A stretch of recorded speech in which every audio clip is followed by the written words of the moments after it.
Hey, what's up, everybody? How you doing tonight? Welcome to Three Ropes, Four Corners podcast with Jimmy, Money, and Bryce.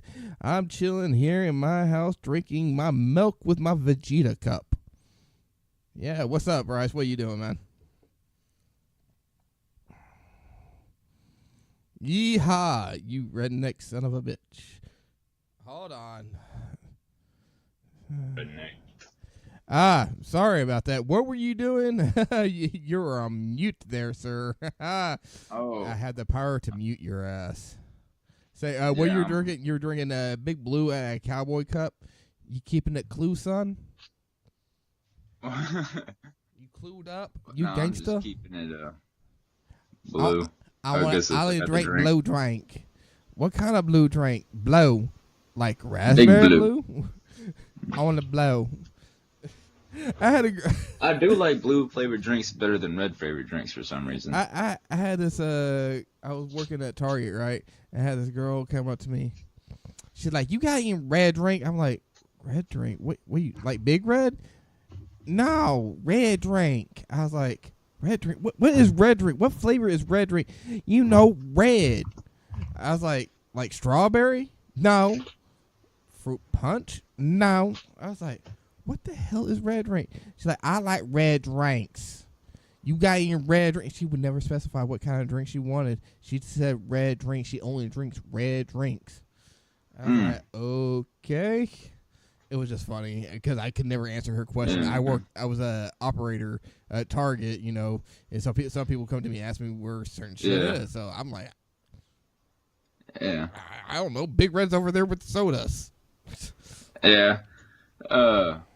I worked at a place one time and they were asking me, is it carbonated? And it was all coming out of a soda fountain, right?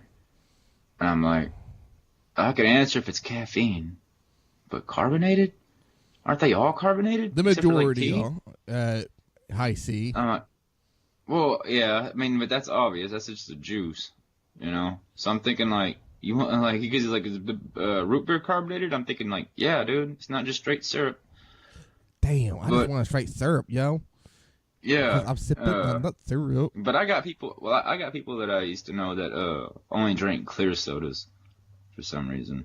I used to. That's all I used to drink. I used to either drink like, really honestly, like Canadian Dry, Sprite, 7-Up, only clear beverages.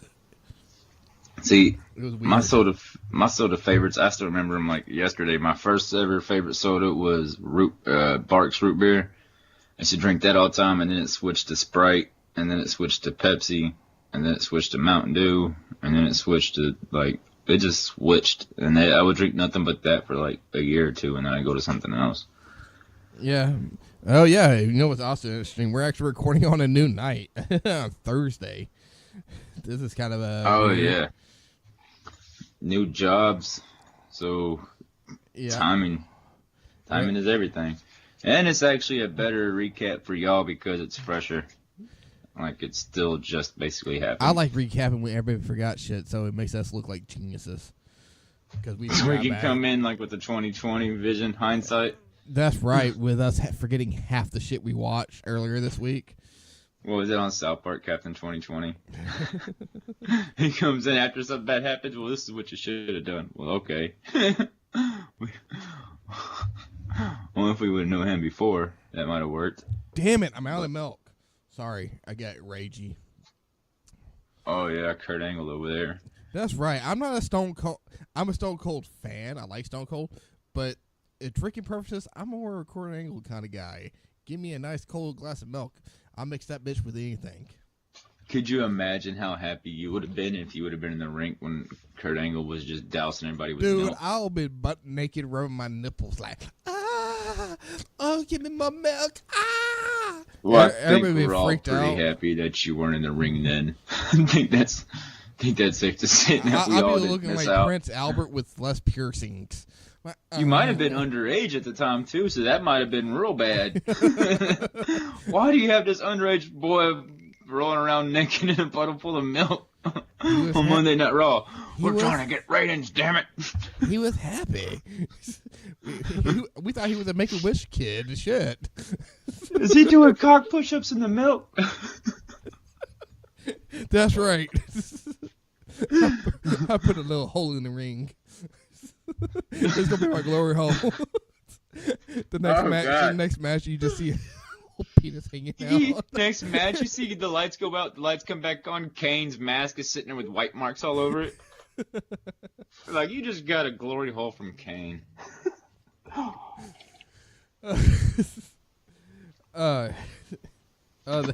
about hell. You didn't fit through that mask. My slits were little. I'll spread it open. He comes up with a big circle to his mouth and the mask. Hey, what happened to you? Don't want to talk about it. No. Talk about that. The voice box. It was coming right for me. I heard it coming. Couldn't react fast enough.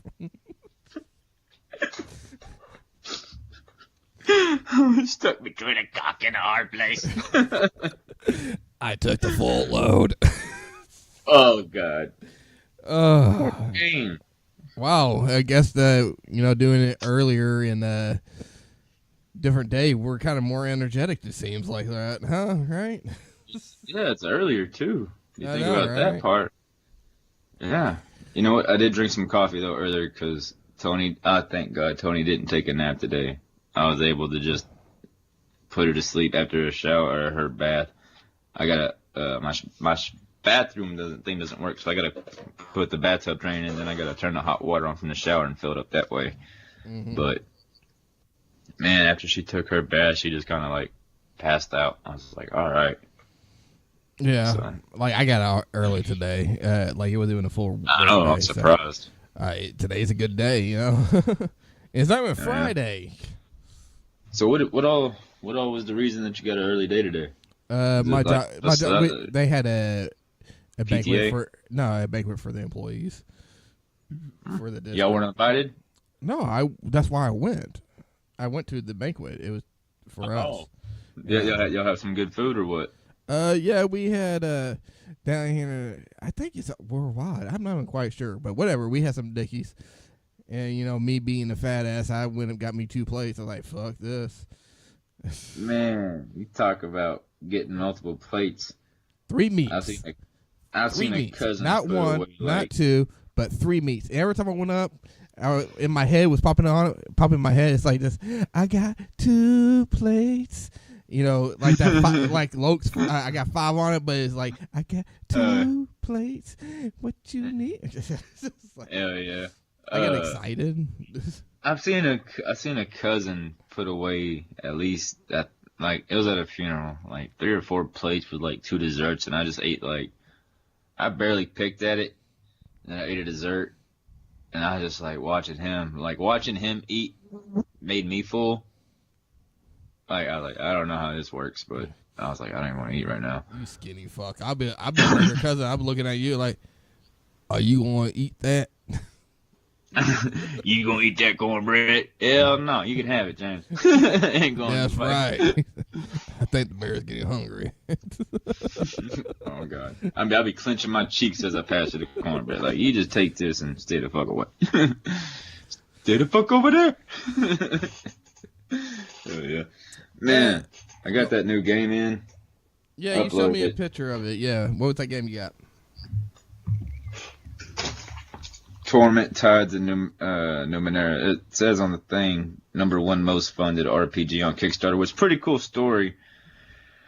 Alright. I don't know if this is kind of like the dude from, what's that movie with Guardians of the Galaxy, is the dad, whatever? He had all these, Star-Lord's dad. Uh-huh. How he had all those sons and shit. All over the universe to find the one so he can take his powers. Yeah. But this is okay. Actually, this has nothing like that. But the main story is this dude. He's like the god type thing. He creates a body, whatever type thing. And it possesses his spirit, his soul, whatever. And right before it dies, whatever, he switches to another one. and escapes death. But when he leaves that body, it forms its own conscience and soul, whatever. And it's kind of crazy. So that's kind of fucked up. It's like, yeah. oh, I got my own conscience and soul. Oh fuck, I'm but just about to die. So many times. Yeah, he does this so many times that he creates basically like this village or something, like a population, you know, like whatever. And at the last time he does it, he unlocks this evil creature, or not. Yeah, I don't know if it's evil or not, because the dude seems pretty evil. The god-like creature, the guy who keeps doing this. But it's called the Sorrow, and then you're the last person, that the body that it was before he transforms again and something else. So that's where you pick up. I ain't actually got to put it in. I put it in, got it uploaded and shit, but I ain't actually started playing it. Yeah. But it looks pretty wicked. But it's based off the engine off that Pillars game my dad has that I really want to play. Oh, yeah. Speaking, I was thinking about, I was looking at the notes. Last week, we were so tired. The name of the show is supposed to be Too Tired to Try. I was so tired, I didn't even put down the right name for the show. I put Too Try. And I was like, I thought about deleting and redoing it, but I'm just like, you know what? Fuck it. That's how too tired I was. It's Too Try. I still haven't listened to it. Dude, I think only one of you got on there, whoever listened to it. God bless you. Yeah. Thanks for whatever that was. Because we were not in the zone on that one. No, we weren't. But anyways, let's go ahead and let's get straight into this, man. Let's go ahead and talk about Monday Night Gotham? Raw. Oh, No. Gotham happened tonight. If you want to talk about that real quick, I want to give a quick thing. This is my thing, all right? Tonight was the reveal of the Joker, right? Don't know how I feel about it, because the Joker was pretty much, wasn't a madman. He was pretty straight arrow. You know, he's actually has a reason why he's doing things. And it's just kind of like, I don't know how I feel about it. But that's it about Gotham. I've been excited, but it didn't build up. It's kind of, So, I'm waiting for more. Yeah, but I thought the Joker's always been, from my perspective, just a crazy dude just doing shit to do shit. This is not like that. No, he's like normal. Not normal. Yeah, I don't want to give too much because you really have to watch it. But I just wasn't happy about it. That's all I'm going to say. But I want to go ahead and just get into Raw. Again, they went over the greatest Royal Rumble match that happened. That showed Roman Reigns and Brock Lesnar exiting out of the same cage at the same time, and like that was kind of like, I think first half of the show we were talking about how Brock Lesnar was the first one out of the cage, but Roman Reigns was the first touch to feet, ground touch to feet. I'm just like, that whole thing, it just annoys the shit out of me. WWE is going to do what WWE is going to do and book how the fuck they want to book. So they want Brock Lesnar to win. Brock Lesnar wins. It doesn't change. I mean, that was the script for the match, but I mean, it would be nice to see them actually uphold their own rules as if it was a real sport to kind of add believability to it. It's not like you couldn't have a rematch the next Raw and have Brock just destroy Roman again until you want Roman to win it. This is not the first time they broke their own rules. 1995, Royal Rumble, Shawn Michaels' foot hit the ground. What they do, they changed the rule. Both feet have to touch the ground in the middle of the match. It wasn't, if any part of you touched the ground, you were out. And then Shawn Michaels' foot hit the ground, and they're like, oh no, if it has to be both feet. Yeah. I mean, they do what they do, but it's their rule. It's their sport. Their sport, entertainment. You can't call it a real sport, but I don't know. You know, it'd be interesting if they started keeping like wins and losses and like totals, so that way it made like you can get rid of the 500 booking for people who you were like title contenders, so it makes sense for them to go to it. I wish it went back to that. Well, I don't think it ever was like that, but I rather them actually having meetings to the losses and wins and stuff. Yeah, TNA used to do that. They put meaning behind the streaks, but overall wins and losses, they don't really put anything behind it anymore. Really. But do they really put? I mean, it took Asuka winning the Royal Rumble. I mean, granted, her streak wasn't majority on Raw; it was majority on NXT. But you figure with her, she would have got her whatchamacallit, title shot sooner. But they wanted to be able to do more with her, so they put her out of this streak. But they were building on her streak, you know. Yeah, and then they just blew it. And they're on it, and I think one of the main reasons is because they have Ronda Rousey, which they're going to have to build on her streak. She's going to be undefeated. You know, they're doing a slow burn, which I'm proud of that. But that's what they're going to do with it. They're building a slow, flawless streak. I don't think a lot of people might think she's going to have the match against Charlotte this year, but I don't think it's going to be for another 2 years.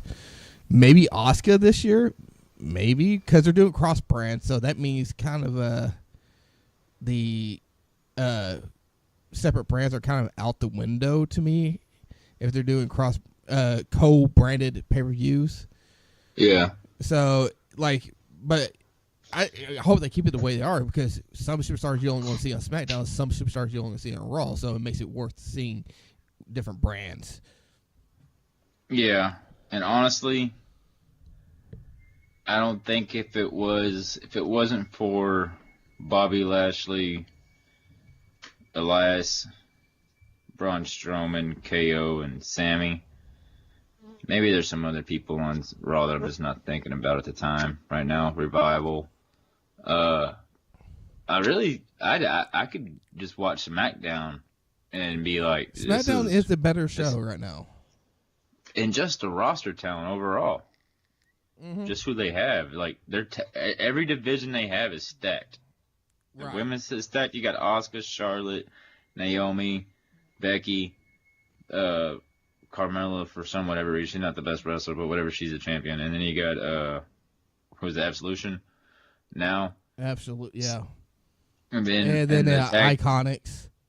Yeah, and the Iconics. And then in the tag team, you now got Cesaro, New Day, Usos, The Bar. I mean, Cesaro and Sheamus, The Bar. We never went over this, but overall, during the Superstar shakeup, I think SmackDown got the better deal. At first, I thought Raw got the better deal, but then when SmackDown came on, I was like, oh, okay, yeah. Yeah, because you add in the singles. Just Samoa Joe alone, The Miz alone. We knew Asuka was coming, so I don't consider that a big one. Anyway, they got Jeff Hardy. I'm not the Jeff Hardy guy. You are. So, I mean, he's still Jeff Hardy's solid. all right. I'm not like super fan, but Jeff Hardy's all right. Yeah. Ask my wife about that, and she'll show you moist panties. Well, I'll just leave him out of all conversations. This is fine. It's funny. You know what you should do whenever you want to get in the mood? Instead of playing like Al Green, Let's Get It On and shit, you just play his entrance music. Just play Hardy music. Yeah. Just play his theme song on loop. So yeah, Raw opens up. You know, they did a little segment about that. They talked about it. Roman Reigns comes out. Fucking Montreal booed the shit out of Roman's. Like a good majority of his stuff. He went in his little promo. Jinder Mahal came out, right?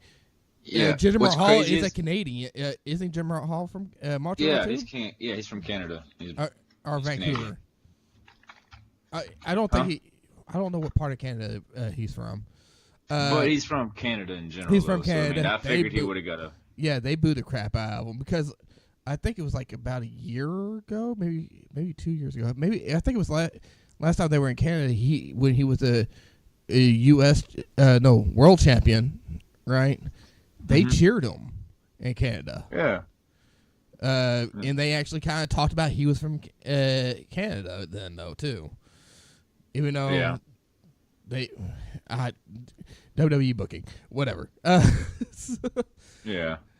Then Sami Zayn came out to a enormous pop, and I loved it. Came out to an enormous pop, speaking French, and the crowd just loving it, shouting "Oui, oui, oui, oui." They're saying they like it. Yeah. Well, Kevin Owens said that part. Yeah, and Kevin Owens came out, and that pop was even louder, if that was imaginable. It seems to be louder a little bit. I don't know. I think Sami Zayn got the louder pop initial. Kevin Owens went longer, but Sami got the initial louder pop. Oh, yeah. That's true. Kevin Owens went straight French speaking for the first, all the way down to the ramp. And he did it quite a bit. Yeah, you like hearing these guys talk normally, you don't think they speak French. And man, they are fluent in French. Oh yeah. And it's crazy how Kevin Owens says that he learned English through watching WWE wrestling like Jim Ross and shit. Yeah. Maybe that's why he speaks so slow. Because Jim Ross talk like this. It's gonna be a slobber knocker. Oh yeah. I think the word he learned, first word he knew was elbow or something. Yeah. You don't get that damn fly, aren't you, boy? Oh yeah. But that was crazy though. I loved it. The Kevin Owens hand thing. Yeah. Yeah. That Kevin Owens and Sami Zayn really stole that segment, and which led into the match later that night, which was Kevin Owens versus Sami Zayn. Why do I keep on saying versus? Sami Zayn, Kevin Zayn, Jinder Mahal versus the tag team of Braun Strowman and Bobby Lashley with special guest Roman Reigns. You know what? I want to jump into this match because this match irritated the shit out of me. Kevin Owens, the other guys really tried. Roman Reigns pissed me off. Roman Reigns literally because he wasn't being the main person push. He was the hot tag. He had he literally was, every time he went to go to the corner to tag Braun, he walked the slowest he could. It wasn't like, oh, I need to hurry up, try to get over there. No, I'm just going to walk as slow as I can to try to get the tag. Oh, no, they pulled me back. It irritated the shit out of me. Then when he went to go to tag, the hot tag to Braun, he didn't even actually tag him. He missed. It wasn't he was no urgency at all. Because he seemed like he was upset that he wasn't the hot tag in this match. Yeah. Yeah. Once again, though, you had the Hills lose in a hometown. Or not not a hometown, but you had the hometown guys lose. Like everybody loses in their hometown. Yeah. But what kind of just disturbed me about the whole thing was why didn't Braun just grab Roman at the end of the match and slam him with the whole "I'm not done with you yet"? And then he's all of a sudden, up until Elimination Chamber or whatever. Because Braun Strowman's a face now. So what? He should still have that. I'm not finished with you yet, or that at least. Just because you're a face doesn't mean you can even though Austin was a face, when Rock was a face at whatever point they were a face at any point in time, or anybody else was a face at the same time as him. There was still that. But they're looking at Roman as a face too. They don't want one face to look over the other face. Yeah. Which is crazy, too, is I was kind of surprised. I mean, I wasn't surprised that Braun didn't go to SmackDown, but I wouldn't have been surprised if he did, so that way they could have got a title on him without having to worry about Roman since they switched Samoa Joe to SmackDown because they didn't want him on the same show as Roman. Well, apparently in the backstage, we really don't talk much about backstage dirt sheet type shit on the show. Not much, but apparently in the backstage there is a divide of who should be the face of WWE. Should it be Braun or should it be Roman? There's some people think it's Roman, some people think it's Braun. I'm on the Braun side. Oh yeah, Roman experience is going. There are people who actually like Roman. I don't have a problem with some of his wrestling stuff, except for this past Mondays. That really pissed me off. That it just looked really shitty. It looked like a grown man throwing a temper tantrum. It looked like almost like Brock Lesnar and Goldberg WrestleMania match that one year. Not this past one, 2003 or 4 or something like that. When they're both leaving, like yeah. there was nothing there. It was just like, okay, whatever. They're there to collect a check. Stunned them both out of the ring. Yes. Yeah, that was crazy. Like. I would understand Braun did that just to kind of send a message like, don't fucking do this. You know, somebody step up and like take control of the situation and like, hey, we don't play this around here.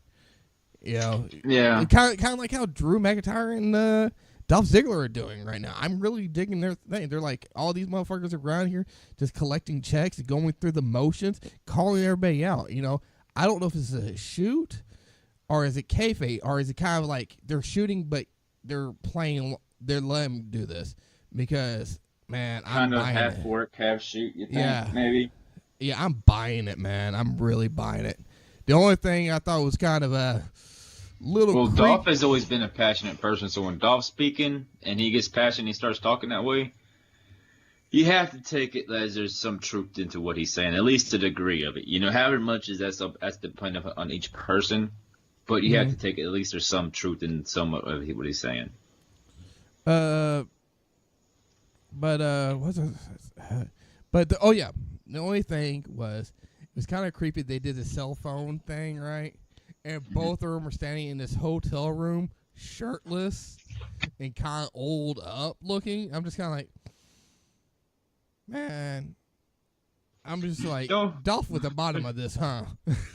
They're gonna turn him into Billy and Chuck. .2. No.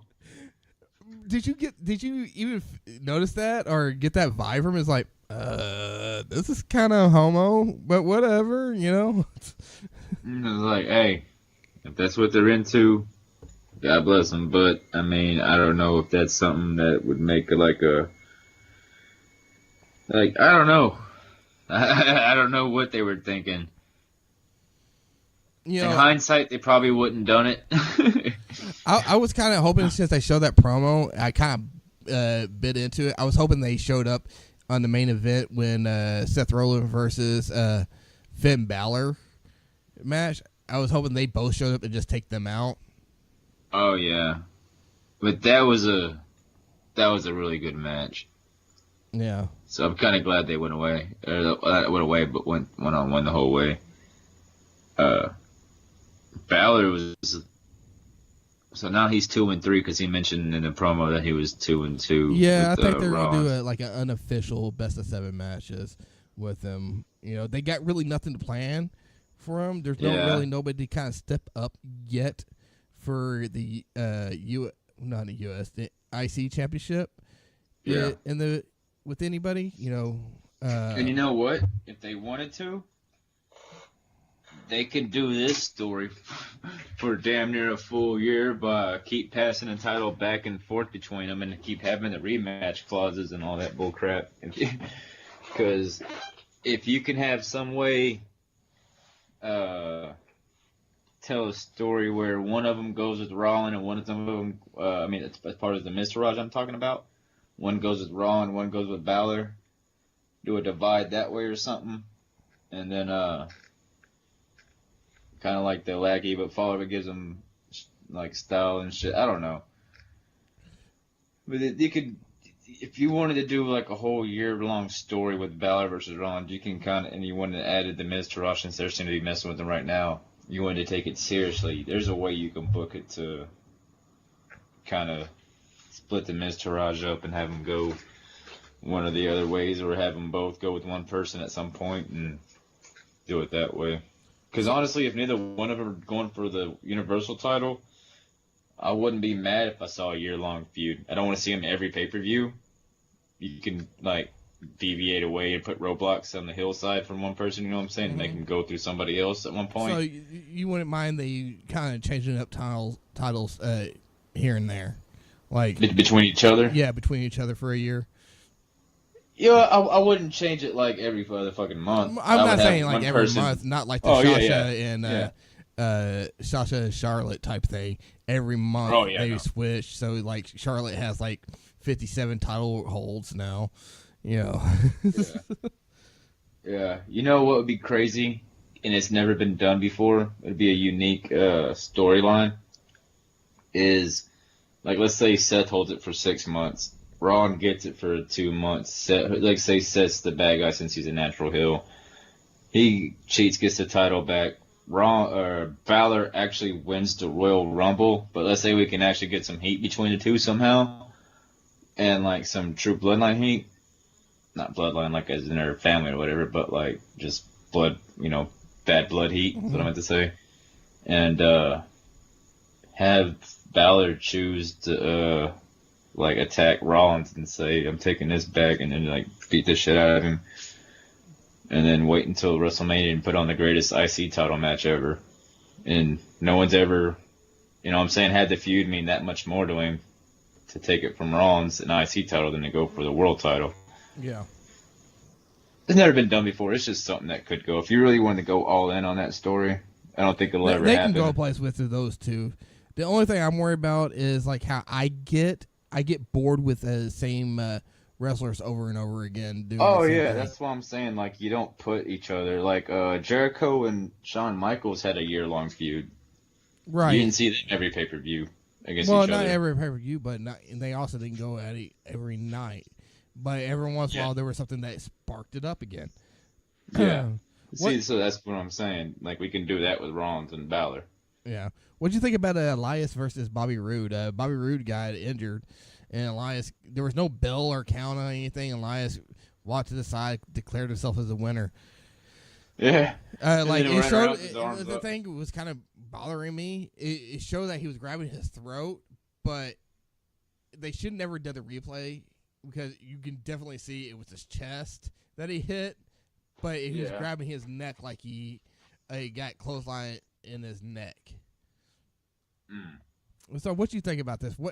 I don't mind fake injuries, to sell a story, but at the same time, sorry, I had something in my throat. I mean, I mind them fake injuries because it seems to be overdone. Like not overdone, but I don't want to see it get to the point where it gets overdone. Because we just had Daniel come back. We just lost Paige. We had Samoa Joe break his jaw against Shinsuke. We had him get hurt again not too far ago, where he just came back recently. You get all these injuries and you lose people for so long that to put that in a story, it almost feels like lazy writing, because it's like you're just trying to get that return pop out of nowhere. You know what I'm saying? Right. And then it just questions, I don't know. I don't like blurring that much. Oh. Yeah. But other than that, on Raw, there was other stuff that happened on there, but it really wasn't big, Yeah, I didn't push any stories to the point to where it's like, I gotta watch that. Oh, the Ruby Riott match was pretty good though. Actually, they didn't have it on Hulu, so I didn't get to watch it. My DVR fucked up on me again. Your DVR just hates you, dude. That's what I get for having Sling. You cut the cord, and you're gonna cut your DVR. Or the DVR has like its own personal preferences shows, and you just like do not let it record what it wants to, and it's like, fuck this guy. I want to record the Home Shopping Network. That's right. That'd be crazy. Like, why did I have a Home Shopping Network special about fucking pencil sharpeners? This is insane. All right. Well, I think we're going to take our first break, and we'll be back after this musical guest, whoever we're playing this week. I don't even know. Switch to C. That was supposed to be last week, but we couldn't get the music to work. But okay, Switch to C this week. All right. Yes, sir. We'll be back.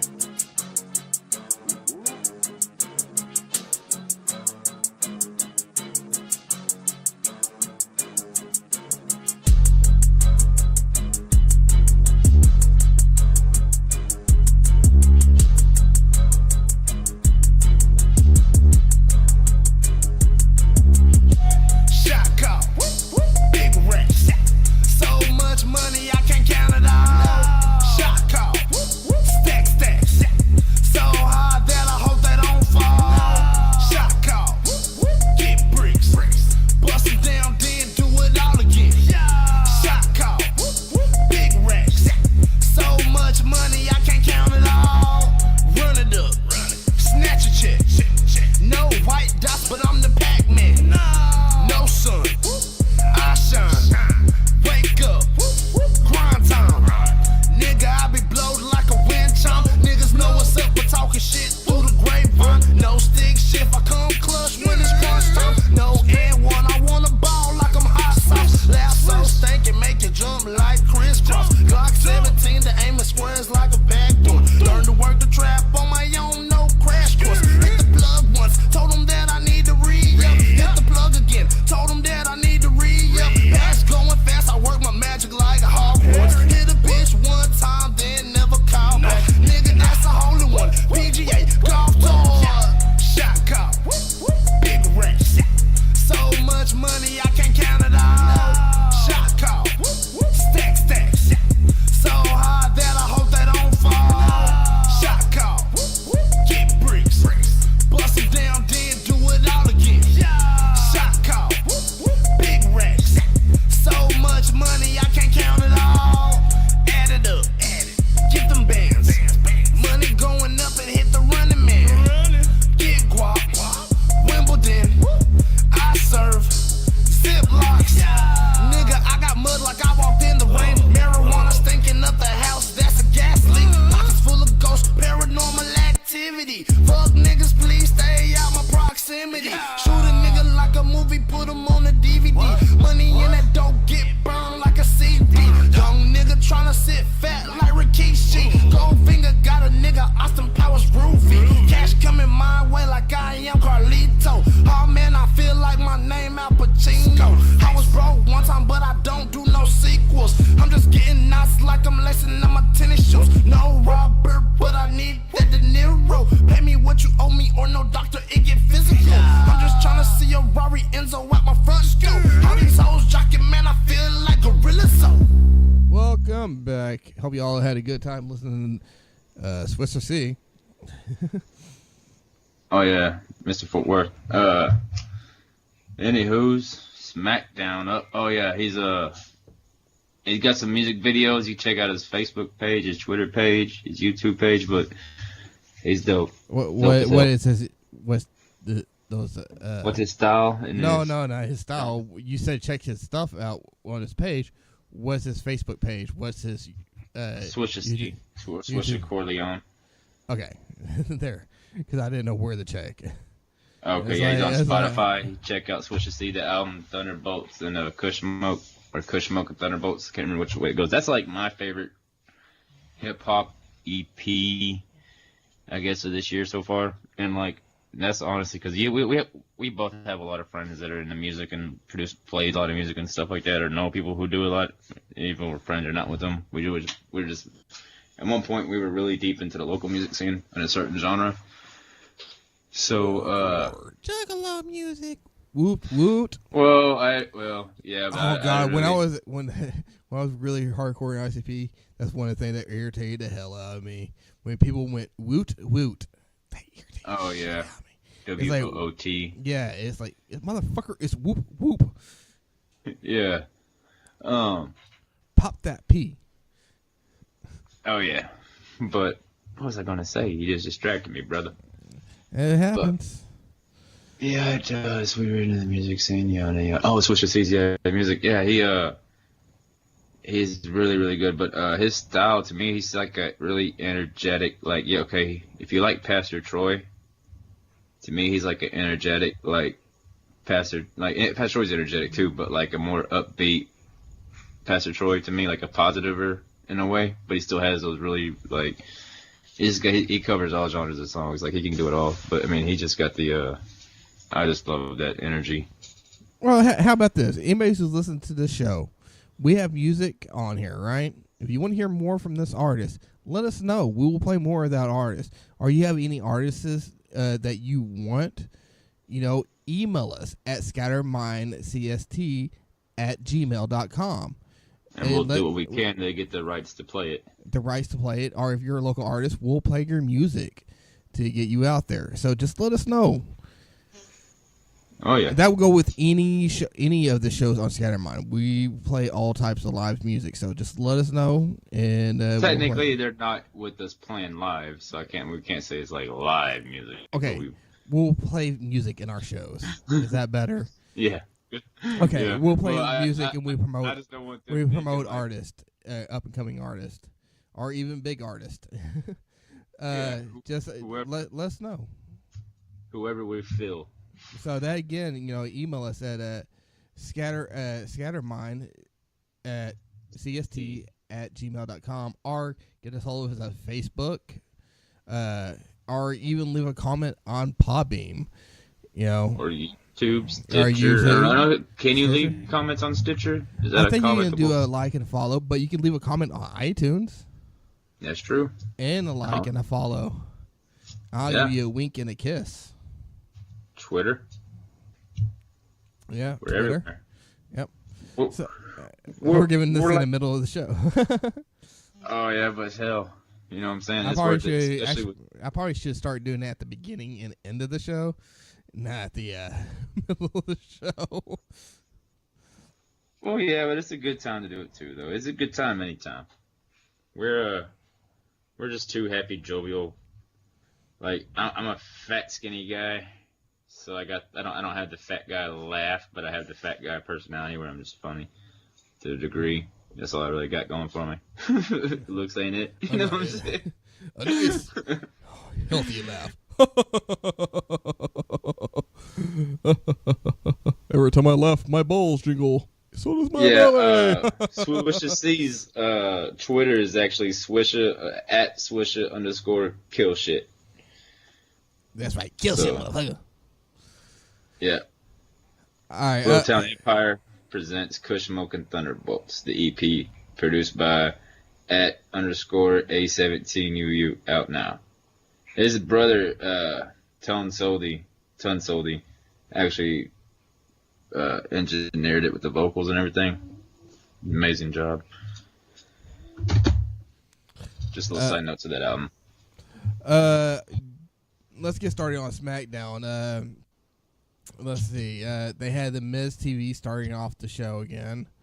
And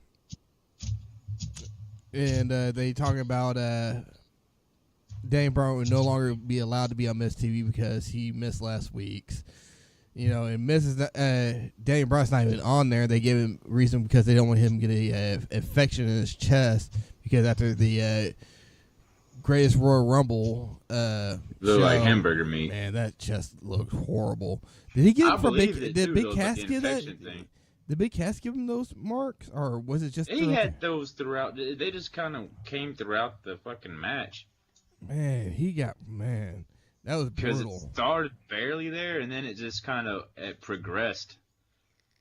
But I actually believe that was a legit, like, hey, you can get an infection, we're going to let you not wrestle tonight. So, I mean, I kind of actually believe that shit was true, because I don't know nothing about having my shit look like that. Yeah, especially with the staph infections that happen so often. Stuff. Oh, yeah. Because I don't know how you can't clean the ring mat between matches. Right. So. It's understandable. Yeah. I actually wonder, that's one thing I'm actually curious about. How often do they actually clean them? Do they clean them between shows, obviously, you think? I don't know. I never really thought that much into that.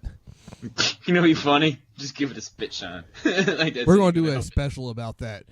We're going to go up to WWE headquarters and go up to people like, how do you wash your ring aprons? Do you wash it nightly or weekly? How do you do What kind of detergent you use? What kind of detergent? Is this safe? Do you use the delicate spin cycle, the bulky spin cycle? Do you use what kind of spin? What is this made of? Do you use warm, cold warm, hot warm, cold? Is this 700 thread? What is this? We're getting in depth. Is this Polynesian? We'll get in depth sometime down the road about this. Probably I hope not. not. Probably I not. I hope not. They think we went about as far as we could right there. Now people are going to be coming up to us now like, what happened to that show you were going to do about the ring apron in the ring? I'm really interested about that. I really want to know. You know what my response would be? Is like, look here, Smarky Smart. You fucking get the information like WWEinfo.com. I'm sure they'll be willing to answer that fucking mundane question. All right, so Miz has this TV show. He calls out Randy Orton. Then he calls out Jeff Hardy, and he tries to get them to go against each other. I liked how Miz was playing like he's kind of scared of Randy Orton and stuff, hiding behind the chair, trying to get turn on each other. Yeah, he does that a lot with everything. But it was a really good segment. Then Shelton Benjamin came out talking about he had a pin against Randy Orton, so he should be in the U.S. title shot, not Randy Orton. Which this all led into a tag team match with Shelton Benjamin, Miz versus Jeff Hardy and Randy Orton. Yeah. So let me ask you something. What do you think about Miz's new outfit ever since WrestleMania? I think of Naruto when I see this. See, I've heard that. I don't watch Naruto, so I don't know what that... I mean, I know it was the orange thing, right? It was like a jacket type thing? Yeah. That's the main character.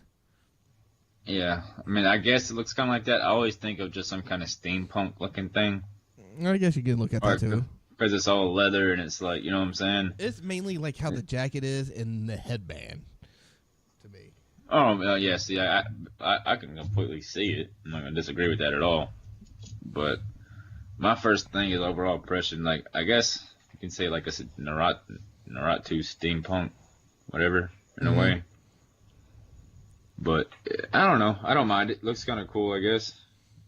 But the match ended with Randy Orton and Jeff Hardy going over Shelton Benjamin. Then at the end, Randy Orton RKO's Jeff Hardy, just kind of show like, hey, I can strike anytime, anywhere type of thing. Yeah. Because that was kind of like the gist of the promo. When Randy was saying, no one tells me when to strike and all that. Yeah. But that was foreshadowing and I was like, oh, God. And then when he did it, it was cool because the only thing that was cool about it was that he was out of frame, the way it was shot, and you just see Jeff go down with, like, Randy flying bodies, like, a quick body fly across it, you know what I'm saying? So that's the only cool part, but, like, you know it's going to happen. I honestly was expecting him to fucking RKO everybody. Yeah. Just because how often they do that stuff. It would be cool if he didn't just RKO everybody every time. Throw it in and make it, like, random. He starts giving people nut shots like Nakamura out of nowhere. Well, what makes Nakamura great is just one set of nuts he's shooting. You know what I'm saying? That's what makes it hilarious. It's not like he's going around blowing everybody. It's just AJ's nuts are like... Damn it, I wish that video you showed me with that Nakamura, with the Nakamura new music scene theme. The parody. I wish it did it in English, like an English version of it. That would be so great. Oh, yeah. But that's just like a spoof of the lyrics, though. I know, but it'd be funny if somebody actually was like... sung it that way. Had you eaten the nuts? Oh, yeah. Oh, yeah. AJ Nuts Phil Tingly. I can't remember all the lyrics, but the whole video is like it's subtitled, right? And the video is just talking about shotting AJ Styles. The whole video is hilarious. Yeah, all the lyrics, and the main repeated lyric is time to punch your nuts up into your guts. Yeah, or something like you know that. what? When I post this episode, I will tag that in the tagline and descriptions on this episode because that is something definitely worth watching. You know what? That song itself, if you look up just the full song, which is basically almost thing repeated, is like repeated twice, the minute 53 thing. Mm-hmm. It is fucking dope. I love it. The music. I don't understand what the fuck they're saying. I did look up the translation for the lyrics. Everybody else can too. It's something about you cannot stop me from destiny or something like that, become number one or whatever. Right. And very like your normal metal lyrics for like a rock wrestling song you'd expect. But I mean, just in Japanese, it sounds awesome because just like I don't know. That's just a cooler language than ours. It's more smoother. What did you think about this? No, hold on. I think the next segment was no. It's more smoother. No, what the hell am I saying? no. I'm sorry because I keep on saying no. I just had to go into my little no tangents. What do you thought about the segment with the New Day in the bar? The bar was coming down with the new SmackDown contracts and stuff like that. Oh, I love it. And they ran into New Day. I love the fact that when it got to a certain point, Mr. Bootyworth. Yeah, Mr. Langston, same last name. Shout out. It's Mr. Big E. He's like, Sheamus really is horrible. He's like, Sheamus is the worst. Sheamus is the worst. Started like talking to himself about it. But the funny thing, he started rubbing his they call it Mr. Bootyworth, right? Mr. Bootyworth brings out the pancakes, right? They offer it to New Day, offer it to the bar, and they're like, "Oh, you're going to poison this." It's like, no, we didn't poison it, not this time, but I don't think we did. And then as he was like, but Big E takes a baby oil off the tray and starts rubbing his chest with baby oil through the whole segment. Then just getting into it, right? Yeah. Like, uncomfortably, like he's like all about it, but it just kind of it's like anybody else is like, what the hell is he doing over there? Like, you know what it reminded me of? It was like the uncomfortableness whenever, in a similar way to Big Money Hustlers, not Rustlers, Big Money Hustlers. Like, who got the baby oil? Who got to get the butt rubbed? Feel it rough. Feel it rough. Yeah, I was like, when I saw that part, I was like, oh, no, in the movie. But when I saw them just kind of rubbing his chest after a while, I was like, is that trying to be intimidating or is he trying to arouse it? What's he trying to go? Because it just kept going. But then they threw the pancakes away, the bar did, right? Yeah. Then Sheamus says he wants to challenge somebody for a match. The Big E steps up in his face, gets all up in Sheamus' face, right? And did like a spot on Booker T impression going, sucker! He's like, calm down, big fella. Not you, but you. Talking about Xavier Woods, right? He's like this. Xavier Woods, I don't know where this came from. Maybe someone can tell me. But Xavier Woods pops out like this, I will devour your soul. I don't know where that's from, but that made me laugh. Like, what? I was like, that went dark. I'm like, is he channeling his inner Bray Wyatt? Maybe that's, but I think it's a video game. Oh yeah. I don't even really freaking know what to think about that one. Honestly. That was fucking hilarious though. Then we had another segment with what is it? Big Cass calling out Daniel Bryant. They had a midget come out, which was a totally different stance that he had last week. Last week he was like didn't like Daniel Bryan because he was an average guy, right? And he don't like him because he was an average little guy, right? And he was average and there was nobody. But now he's behind Daniel Bryan. Now it went just straight to Daniel Bryan's height. I'm just kind of like, what the hell? Well, I mean, he's making fun of him. He didn't like Daniel because he's a little guy, and that's just kind of reinforcing the point with the midget. And then he big booted him or like did what he did to him. But was that? You think that was Hornswoggle? No. I thought it was at first, but then when he kicked me, it didn't. I that's what I originally thought too. I'm like, why not just keep Hornswoggle to go out there for an extra night and let him get an extra payday? But yeah, I don't like Big Cass's promo skills at all. I don't think they're anything special. I think he's better as if he could really benefit from a really good manager. Enzo Amore. I'm just saying he had a mouthpiece with him. He's his own mouthpiece, and you're seeing. And it's not really going that well. I see potential in him. I feel more charisma from him than I do a Roman Reigns in the promo ability. But he's still not there yet, and I think that's the majority because he relied on so much on Enzo when he was there, and WWE gave Enzo all the ability to talk, and he really didn't have to do anything besides saying SWAFT soft. Yeah, you know what it reminds me of, but except for both guys could really good talk.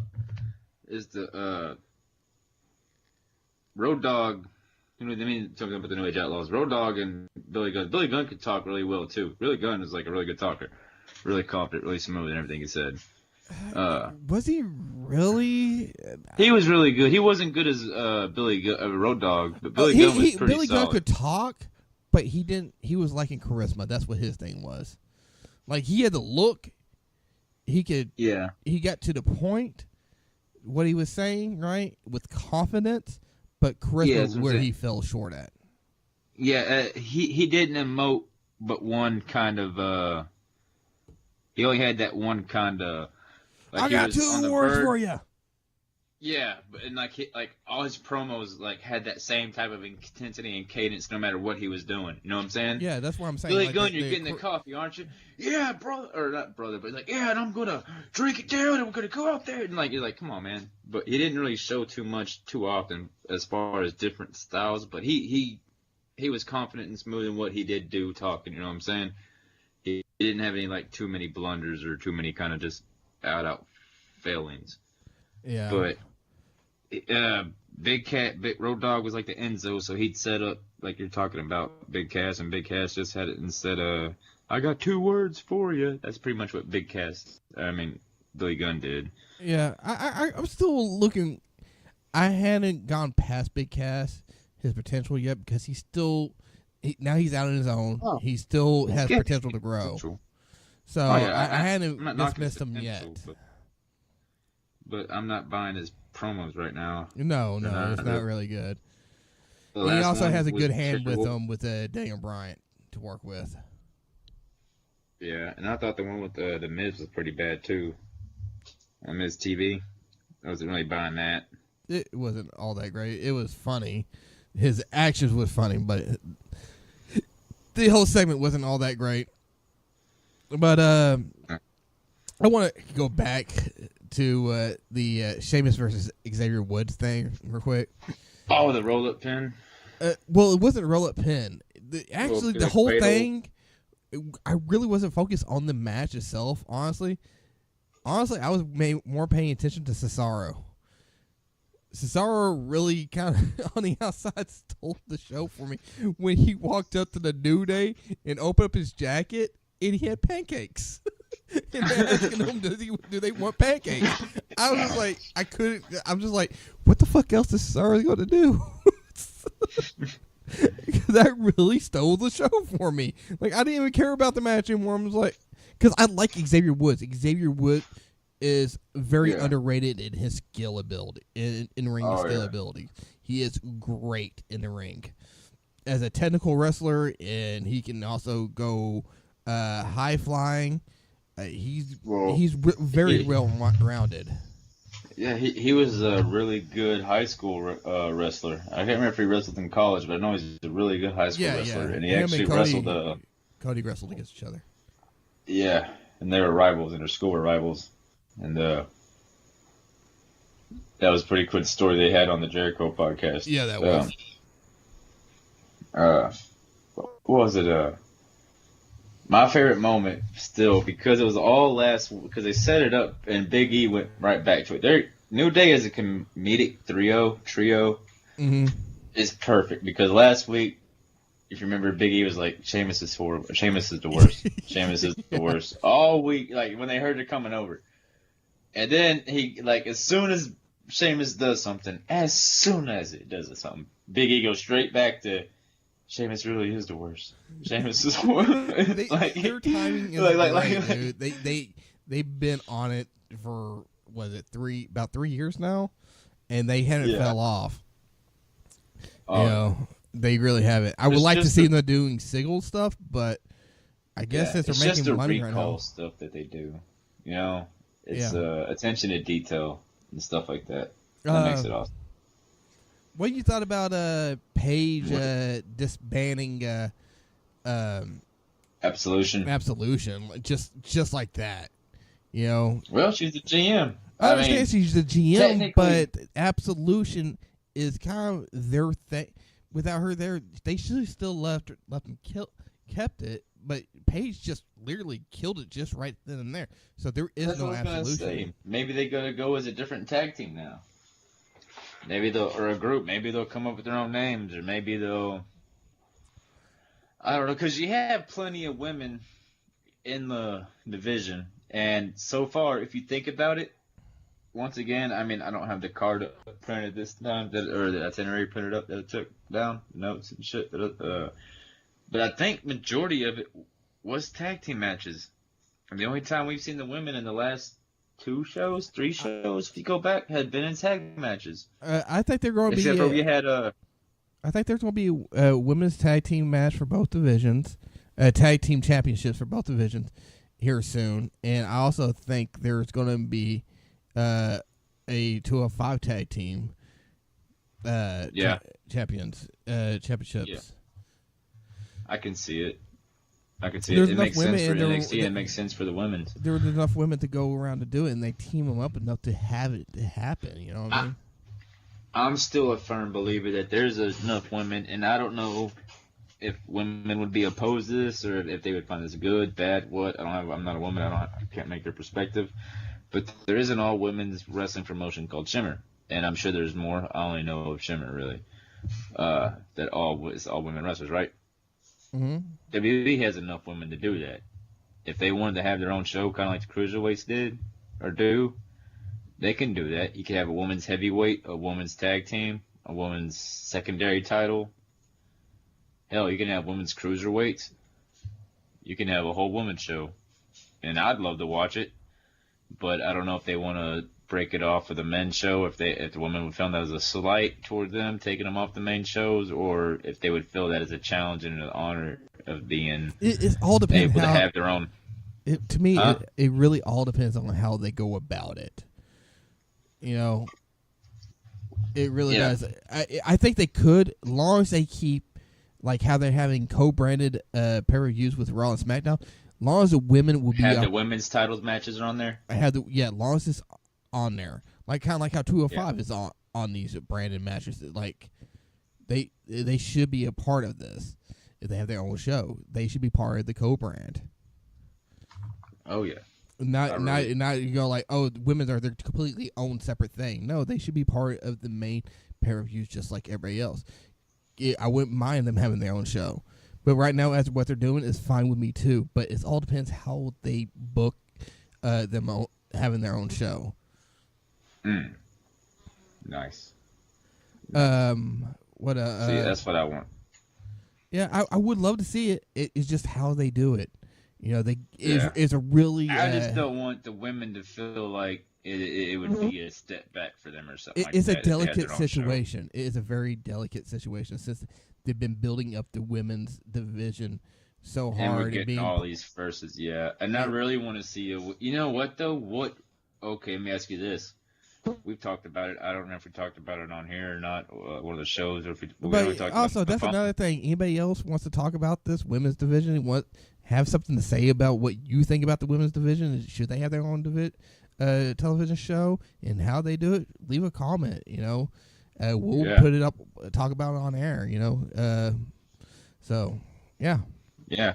My thing is though, I know we've talked about it off air. I don't know if we're talking about it on air, but a women's main event. Oh yeah, we have talked about it on air. Like you thought maybe this would be the year to do it with Asuka and Charlotte as the main event. I think we did it the first episode that's lost. Huh? The first episode that's lost. That's true. So, but what do you think would make it easier for the women to get to the main event at WrestleMania? Having their own show, or just the way their path they're on now, and having two people right be now so they could over do that it. They Vince could do can't it. Deny it.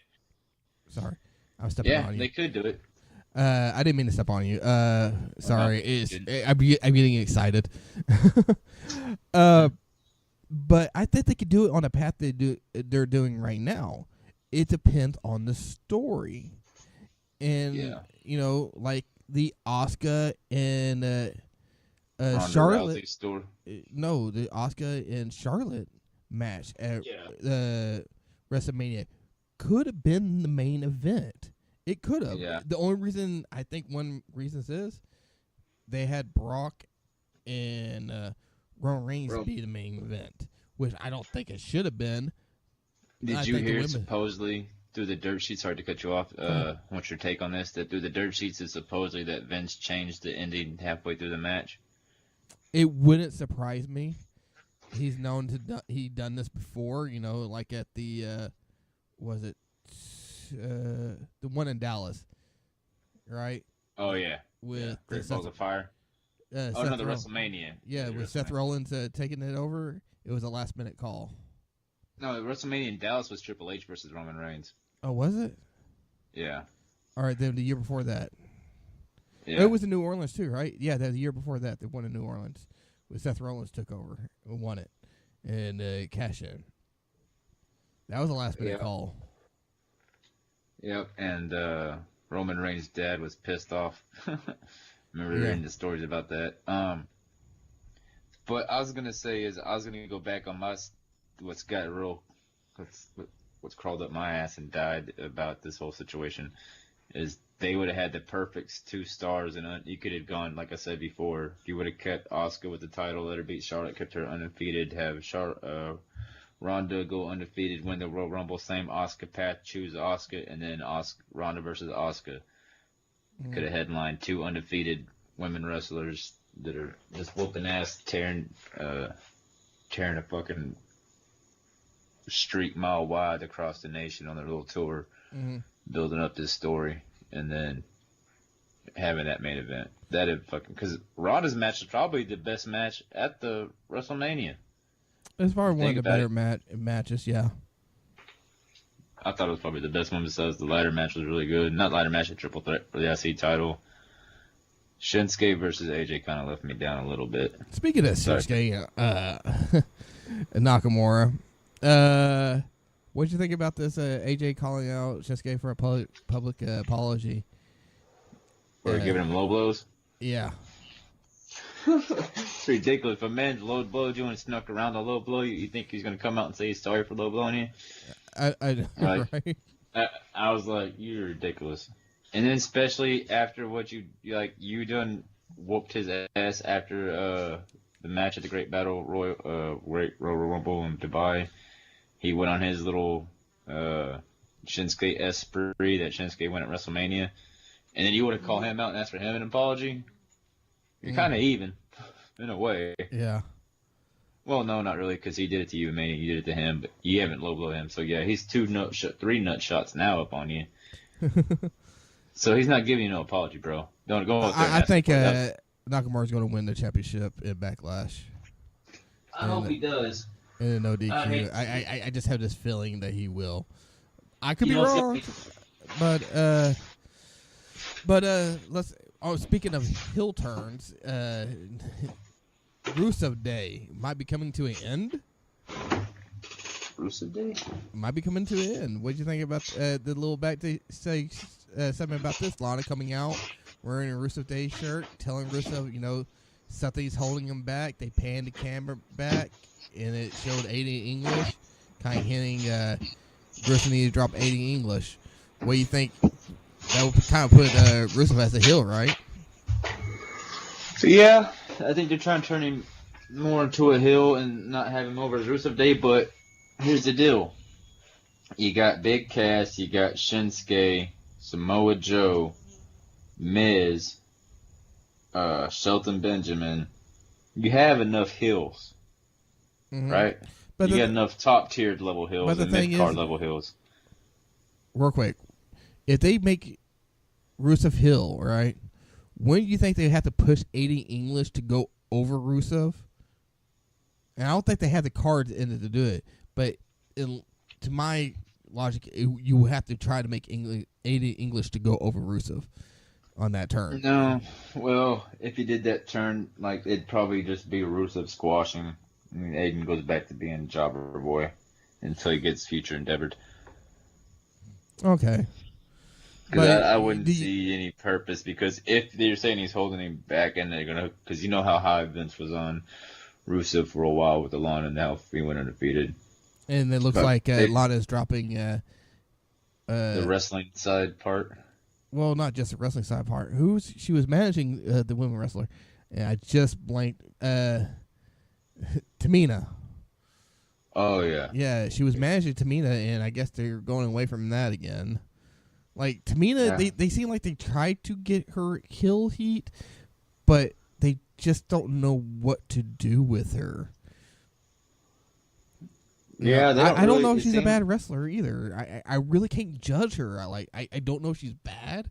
I don't know if she has like any charisma or anything, because they don't really do anything with her. And when she has the time, she doesn't do anything with it. So I don't know.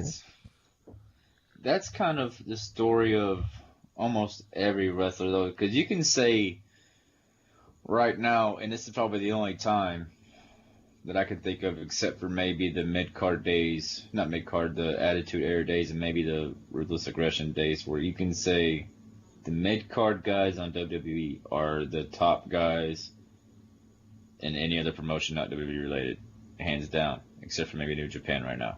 Mm-hmm. So, I mean, it is so thick. So there's going to be a lot of people that aren't getting pushed to where it equals the value of their talent.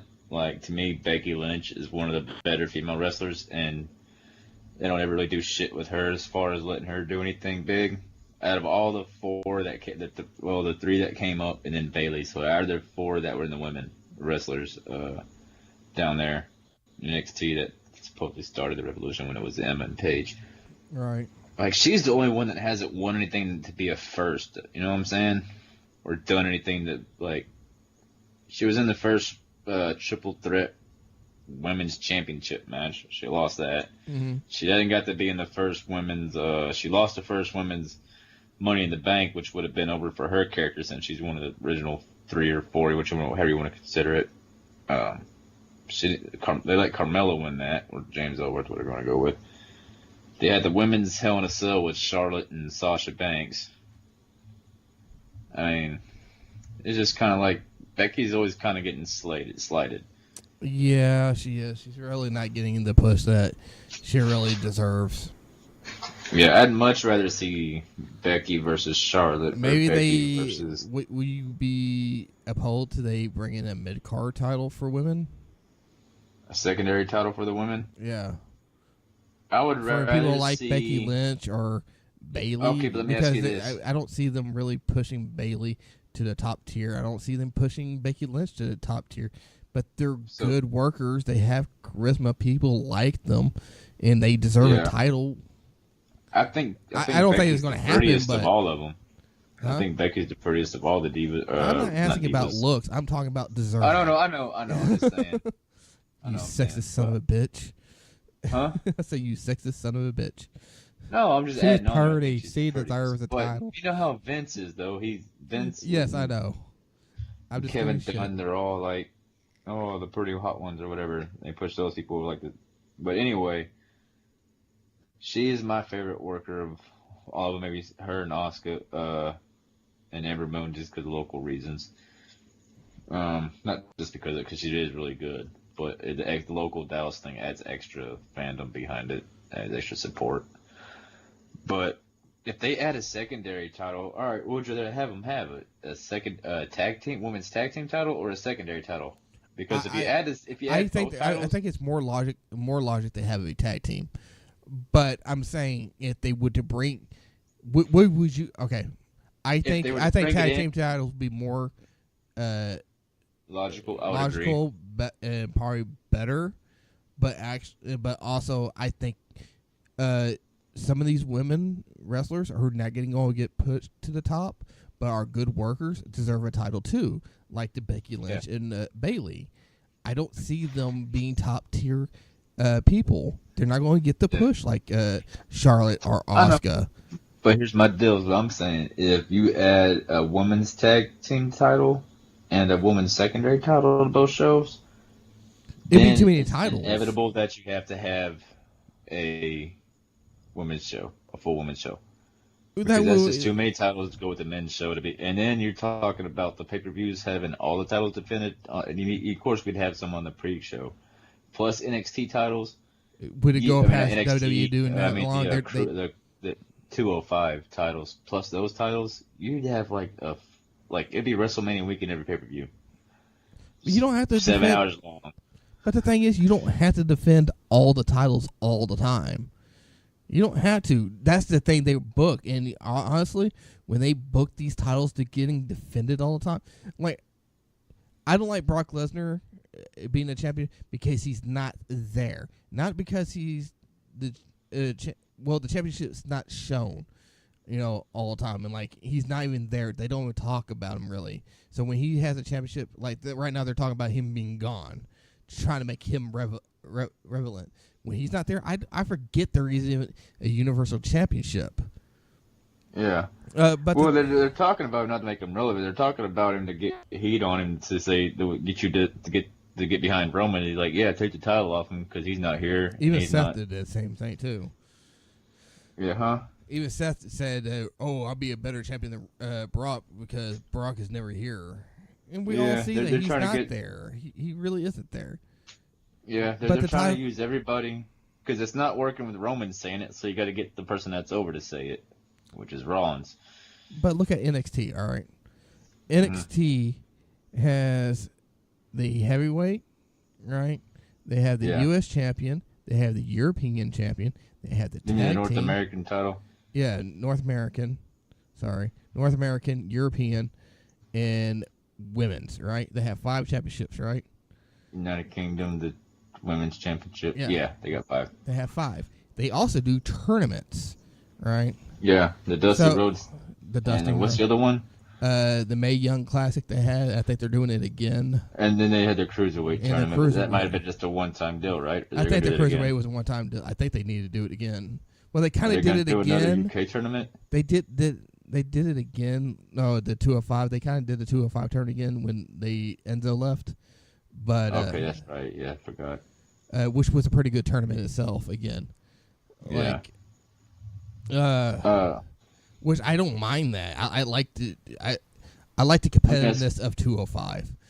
Yeah. Let me ask you this: what do you think about the United Kingdom if since that title is already there and someone's already champion, they do another United Kingdom tournament like a.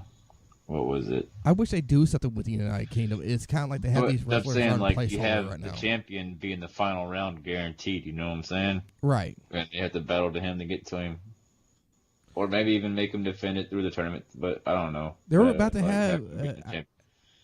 They were going to do something a while back with the European Championship, but at the same time they canceled it. I don't know why. I didn't really get into it. The UK show? Yeah. They're supposed to have a United Kingdom show? Yes.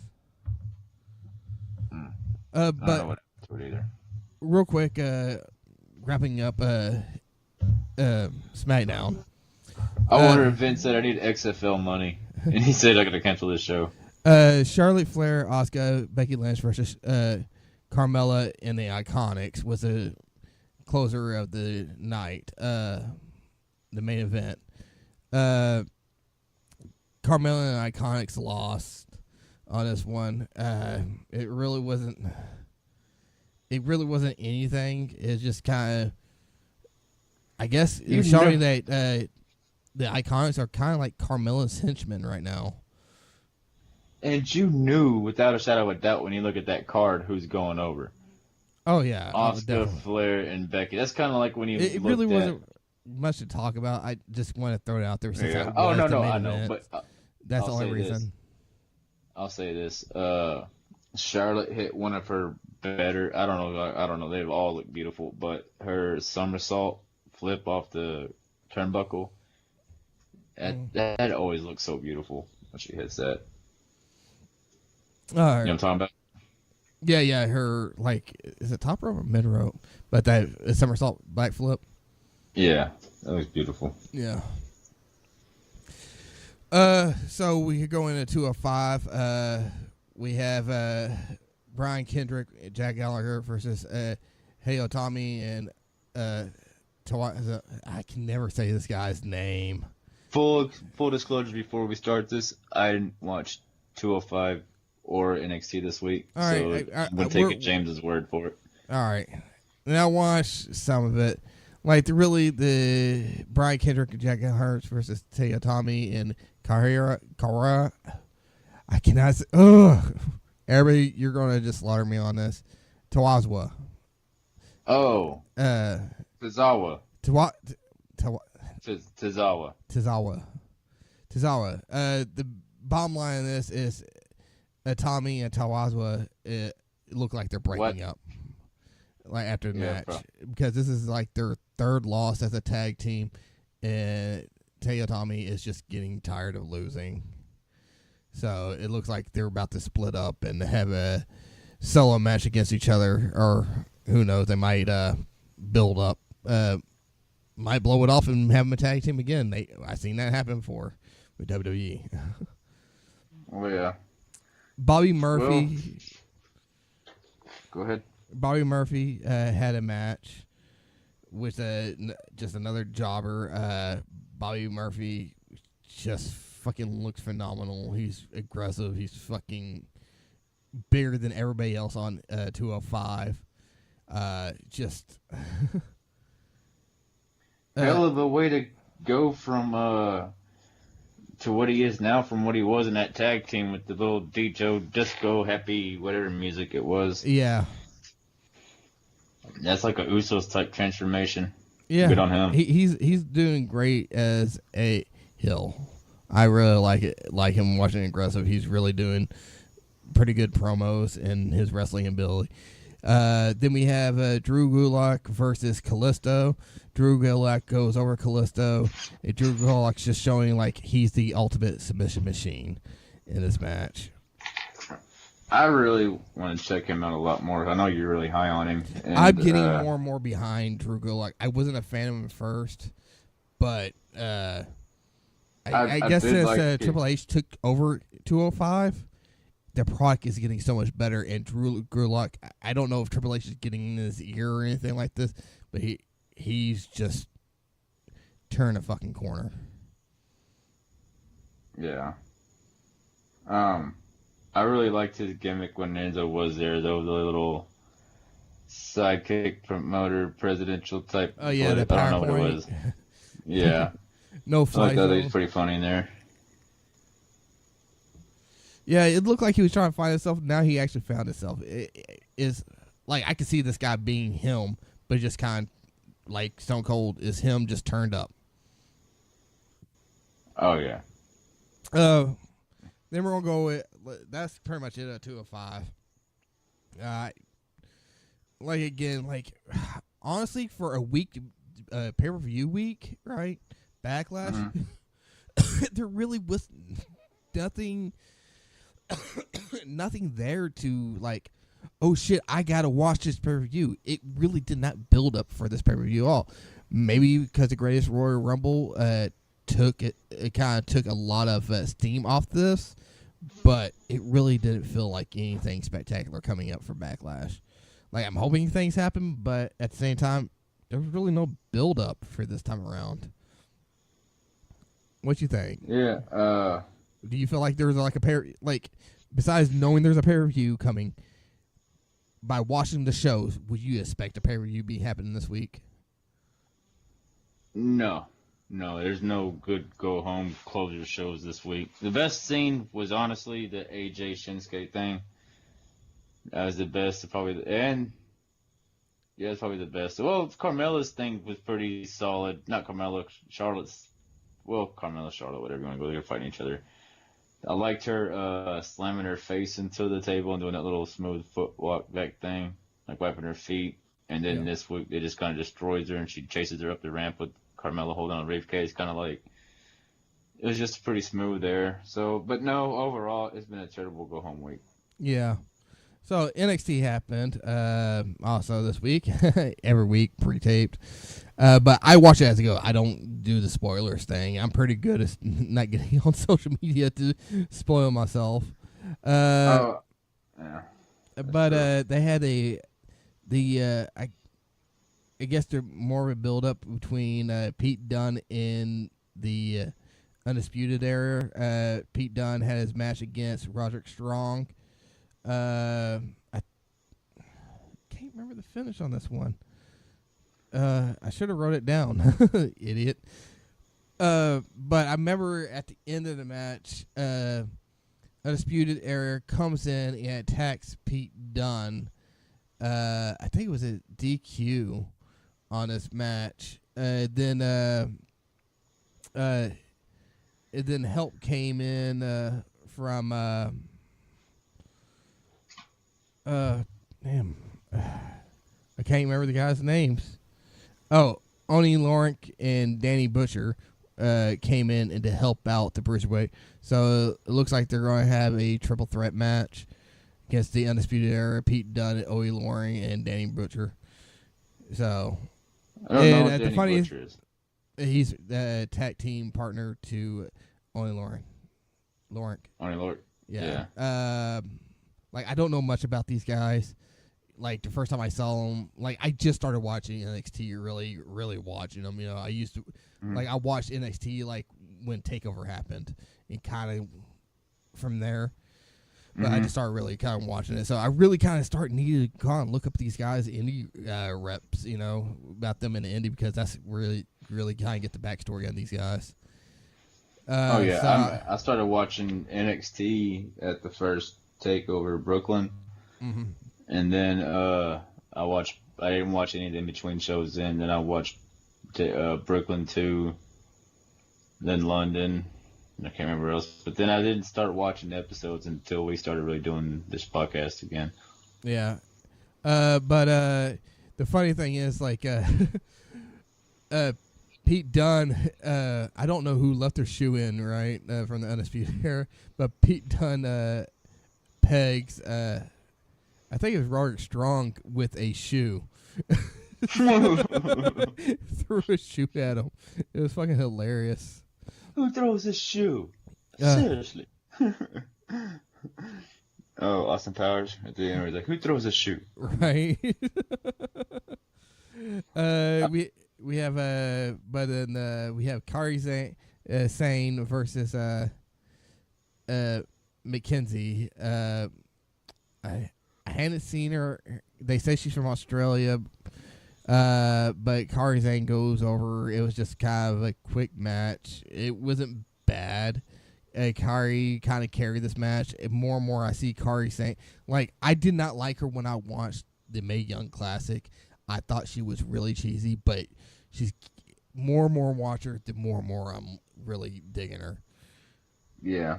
I'll be on my phone right here. I've been checking out for like the last 15 minutes trying to figure out Brian Pillman Jr.'s height and weight, because it'd be cool to see him on 205. I know he's a smaller guy. I don't know about weight-wise. But I know height-wise he's small, but that's just random. But I was thinking about, we were talking about NXT, and I was like, Brian Pillman could be a good heel in a way that Buddy Murphy, because they have kind of like the same facial features and hairstyles and stuff. So just kind of thought about that for some reason. I was like, him, like, I don't know. I don't even know if he's a good wrestler. I know he's had 2 matches in CZW. I'm being random as fuck, but. Do you like Brian Pillman? I liked Brian Pillman back in the day, yeah.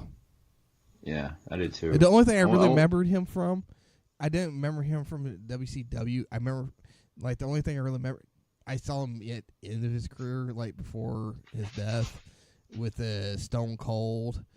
Going on. That's and the gun. That's all I really remember from him. I remember enjoying him on commentary. I remember enjoying him with the Hart Foundation. You know, I enjoyed him on the mic work, but I really didn't get the privilege to actually watch him wrestle, which I kind of wish I did. I know, like, hey, I can go to YouTube and watch his matches, but I wish I actually saw the matches at the time. Well, I'm gonna go on a little bit of a little flashback story for people. Like when I was a kid, WWF, I used to watch WCW wrestling. I used to watch all that, right? But as a kid, I'd be flipping through channels, and I didn't understand wrestlers being on one show to the next week, right? Or whatever. If they left one company, like nowadays when Right. you leave WWF, you go work somewhere else. I'd be like, what? That guy's over here now? So I'd be flipping through the channels, and I know there's different shows, WCW and WWF and all that, but I wouldn't understand why they switched, what happened, like if they just switched sides to fight over there, or if there was two different types of AFC, NFC, and football and baseball, you know what I'm saying? Mm-hmm. And, well, football, AFC, NFC anyway. But, so I used to watch Brian Pillman and shit over there, and I remember my dad having ECW tapes, and before he came to WF for that last Heart Foundation and the Austin run, where he had the Austin and the Gun thing, he showed me this scene of Brian Pillman rolling on the floor wrestling a pencil. A giant pencil, like fighting with a giant pencil, and like not even in the ring, just in like some kind of locker room, like getting mad. And That's hilarious. it was hilarious. But at the time, you're just like, man, I think he died. That just makes me think more of because Kenny Omega reminds me of a lot of Brian Pillman, like his look, and from what I understand, Brian Pillman's wrestling style and stuff, they are coincide with each other in ways from what I hear. Hearing what the stuff that Kenny Omega did in his past, and hearing that story with Brian Pillman wrestling a pencil, I'm just like, oh my god. I honestly want to see both what he Canadians. I honestly want to hear, like, I want Jim Cornette, because on kind of shout out to Jim Cornette Experience. He has these, if you go to YouTube, or the Arcadian Vanguard, he reviews just the most terrible or craziest old school matches, or the weirdest old school matches. Like, they show him, and you don't see him, but you just hear him watching it, and like his review of it. I want to see his review of Kota Ibushi wrestling a blow-up doll, because he snapped on Kenny Omega wrestling a 9-year-old girl. Imagine Jim. I love Jim, but he'd have an aneurysm. Oh yeah. He would just flip, like, what the hell? Like, Jim Cornette died today. Like, well, that sucks. Probably shouldn't have showed him that video. TM61 had a match against Street Profits, which I hadn't seen any of them. I heard about TM61 for a while. In Street Profits, TM61 looked like they're a solid team, but I think they had bad partners, because it really didn't seem like that great a match in it. I don't know. It just, something about it just didn't seem right. But TM61 went over on Street Profits. Yeah. And what's crazy is the Mighty Don't Know is such a great name, but there's so little guys to have that name. And I hate to be the guys that's like, oh, you're too big, you're too little. I love Finn Balor, I love Jericho and Bret Hart, the little guys that win the titles. But those guys, the name doesn't seem to fit. You know what I'm saying? Mm-hmm.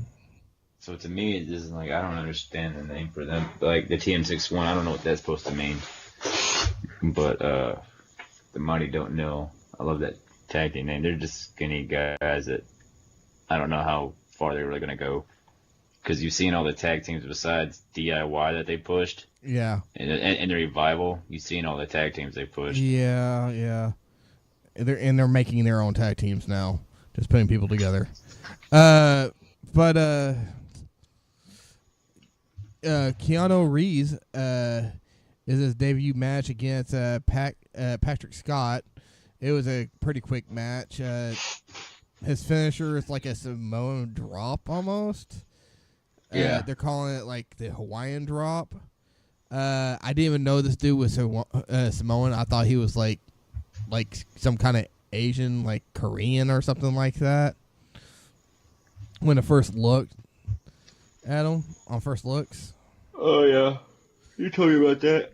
Yeah, it was a pretty quick match. I don't know what to expect of him, but, it was just really quick. He looks like his build is like a Samoan build, like tell you that much. Like Usos. There, reminds me of young Usos a little bit, like his build. Yeah, I just looked up his look of him. It says here, No Way Jose defeated him in a match at some point. I think he was. I guess that might have been before. a house show or something. Well, but... he was wrestling before, and I know this is a rebranding of him. Okay, because here he's doing some kind of stupid looking. I don't know if you can see that real quick on the screen. No, a surf move. Yes. Yeah, you're showing me. You're showing videos on a audio medium. Well, I'm not showing for them. I'm showing for you. But we got to. Like, If you're going to show me something, you got to describe it. Huh? You got to describe what you're showing. Okay, Everyone wants to know, he's right? doing a surfing pose on top of No Way Jose as he's laying face down on the mat. Which, to me, I hate the surfing gimmicks. I hate like. Inner Sandman, not Inner Sandman, that's Metallica song, but Sandman from ECW, his original gimmick was a surfer that ended up drinking and beating his wife, and then it went and transformed into what we all know and love. But the surfer gimmicks, that's like as bad as the Dean gimmick or the trash man gimmick or the dentist gimmick or like the hockey player gimmick or whatever gimmick. Like, man. So... I'm glad that we've gotten away from gimmicks and just gotten names with personalities, and like there's still gimmicks out there, but No Way Jose. Yeah, and Adam Rose.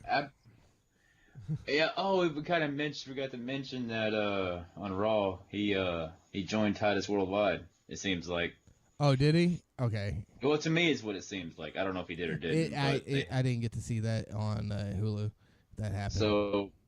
Baron Corbin and No Way Jose had a match. Baron Corbin was making fun of Titus. Or Renee Young had an interview with Titus talking about the slipping and fall thing at the Great Royal Rumble. Okay, I do remember that. He was like, he tried to play it off like he meant to, and he was like, "No, I just tripped and fell."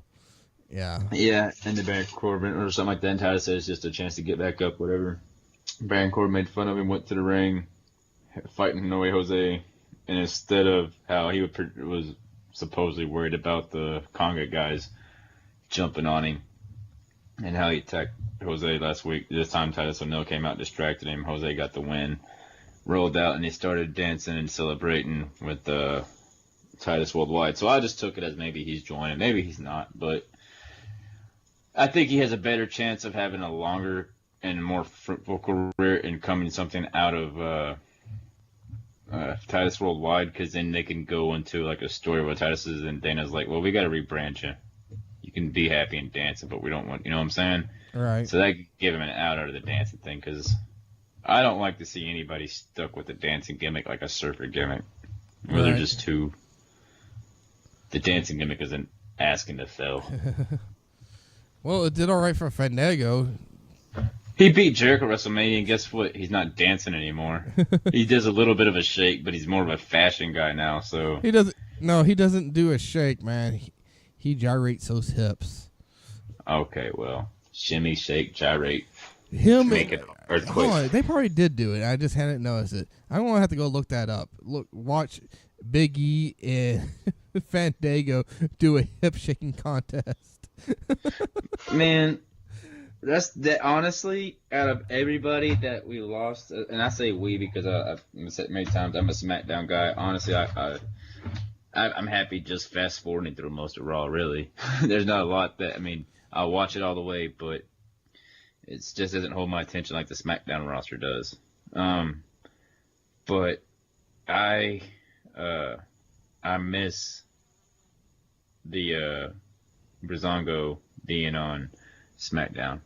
I'm gonna miss those segments. I'm gonna miss everything about it. But you can't have New Day's kind of a comedy tag team that actually wins. Mm-hmm. So you can't have a comedy tag team that always loses, I guess. So I don't know. Real quick, the final match on NXT, and I'm gonna go for next week because I'm kind of excited for next week. We had Candice LeRae lost against Blanca Belair. It was a good match. I'm not a fan of Blanca Belair. I don't like her hair whip. but she didn't use it in this match. She really showed dominance. I liked this fucking power lift move she did on Candice LeRae, like straight power lifter, like she was a dumbbell, like and threw her ass. It was great. Bianca Belair NXT. Yep. But Blanca beats Candice LeRae. I guess she's going through turmoil because of what happened to Johnny. But next week, though, Cassius Ohno is going to get his hand on Ciampa. So I want to see that match. Chris Hero versus Ciampa. That's going to be good. And, that's going to be good. And then we have the debut of NXT. Well, he had his match first on NXT TakeOver, but his first actual match on NXT is going to happen. It's going to be EC3. So that I'm kind of looking forward to that because I heard pretty good news about him on TNA. I don't really watch TNA, so yeah. Well, he was part of NXT, one of the things when they cut him, and then he went to TNA and became world champion and became one of their bigger stars. He had bad blood with WWE, didn't he?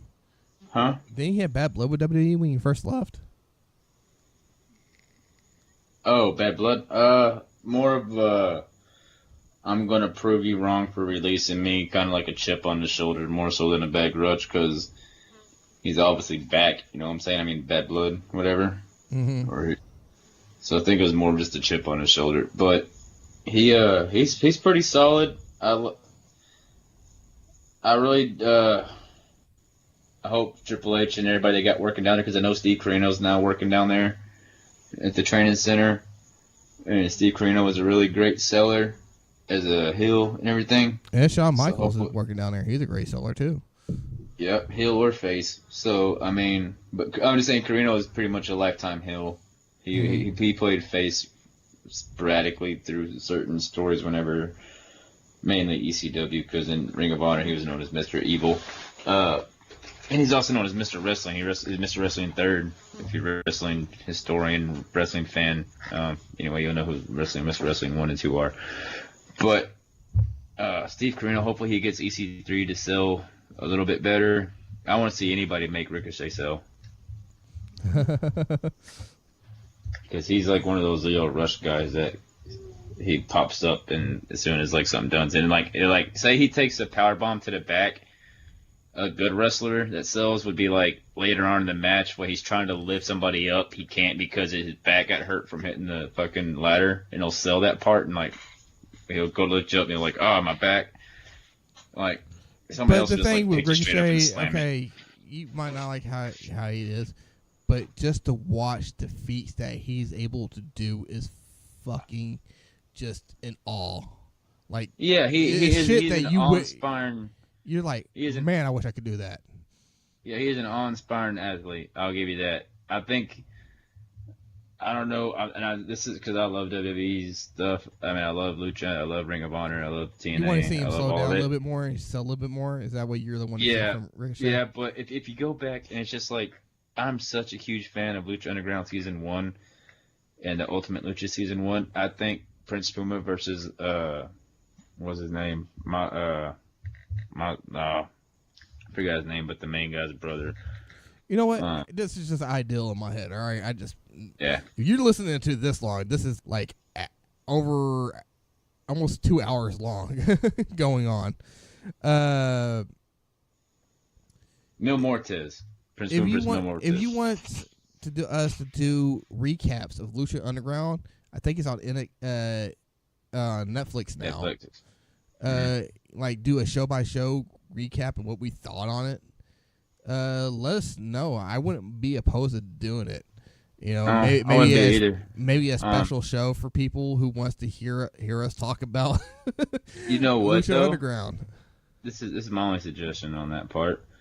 We do like a Ring of Honor, or not maybe Ring, because Ring of Honor is local. You just have to figure. I can't find it on anything I have. So. I don't have normal TV either, so that's. Yeah, that's true. All right. Well, at least on Ring of Honor, we can do that like bi-weekly or maybe once a month, because we can actually just kind of binge watch that on a service. You know what I'm saying? Right. That's like TV quality. We can just sit there and like, well, yeah, the network too, but there's no reason to. You know what would be cool though?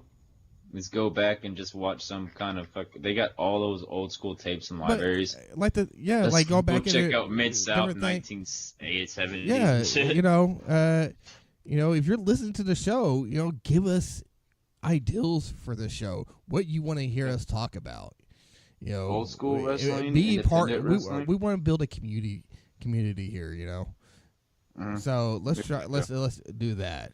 Give us ideals. What you want to hear us from. If you're listening to us on YouTube, leave us comments. Let us know. We'll probably hit you back on the YouTube and reply back. I have no problems covering any sort of wrestling promotion. I love it all. Independent. And if you ask us something I don't know, I'll probably put. It would be me because I put IDK. Yeah, and if you ask me and I don't know it, I can put GOOGLE, and then I'll figure it out. But yeah, I've got like 10 wrestling books I've read through. I've got a stack full of DVDs. I need to let you watch a couple of them. But I really love the. I'd say like late 70s to the early 2000s wrestling era.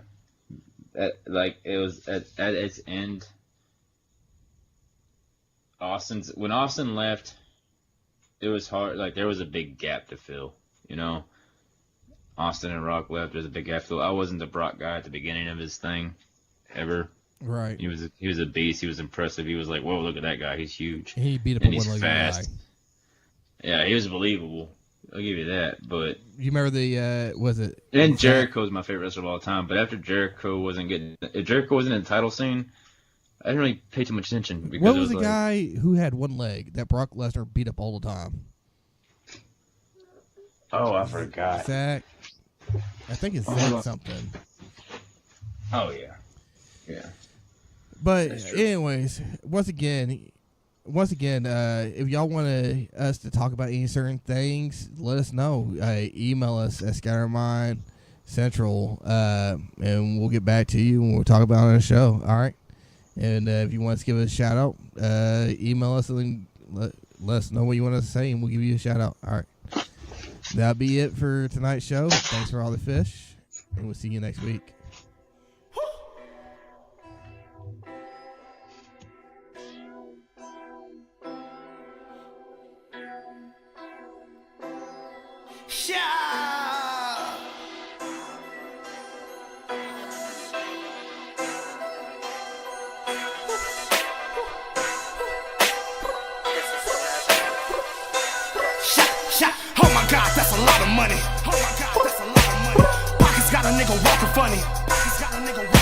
Laughing to the fucking bank, nigga. Damn, that's a whole lot of money. All this money made the shit funny. Oh my god, that's a lot of money. Pockets got a nigga walking funny. Laughing to the fucking bank, nigga. Damn, that's a whole lot of money. All this money made the shit funny. I've been chasing money, steady chasing money. Got me out here running like Usain Bolt. Niggas really wanna serve me. Gotta let them know I'm the plug though. This gas bell, that pack loud. People asking why I cause so much commotion. You can say that because God has a rose and I'm toasting. Bombs on my breast be exploding. Little nigga don't play with me. Bet no nigga come test me. I'm so far from a bubble sheet. Niggas really want favors from me. Like yesterday on my daughter's wedding. I'm like Don Corleone with this week. I just hit us that I need some fucking bullshit. I've been making bucks like some fucking teeth. Man, this shit really more than music. I be really hustling on Finish Street. Literally all I smoke is OG, nigga, I be too lit. Literally all these bitches want me, so I'm gon' hit. All I ever wanted was green faces like Kermit.